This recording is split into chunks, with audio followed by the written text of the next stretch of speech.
Information about the costs of apples at an orchard is listed below. The cost of apples is $1 per pound when picked by an employee.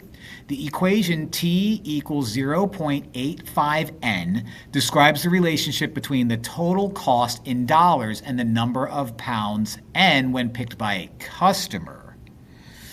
Okay. An employee and a customer both picked some apples. The employee and the customer each picked $34 worth of apples. How many more pounds of apples did the customer pick than the employee pick? Well, let's take a look at the employee first. Okay. Now, this is nice. When an employee picks it, it's $1 per pound. They did 34. So $34 divided by $1 is just 34 pounds. So that's not that big of a deal. Now with the customer, I'm going to do a little bit of solving. Okay, so customer, what I'm going to do is I'm going to replace the T, the total cost, with that 34. So 34 is going to equal 0.85N.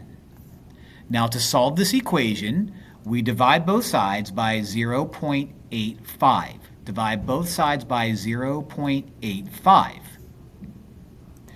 Plug this into a calculator, and you'll find out that 34 divided by 0.85 is 40 pounds. So the customer picked 40 pounds, the employee picked 34 pounds. How many more pounds of apples did the customer pick than the employee picked? Well, the customer was 40 and the employee was 34. So 40 minus 34 is going to be 6. 6 more pounds. The answer is B.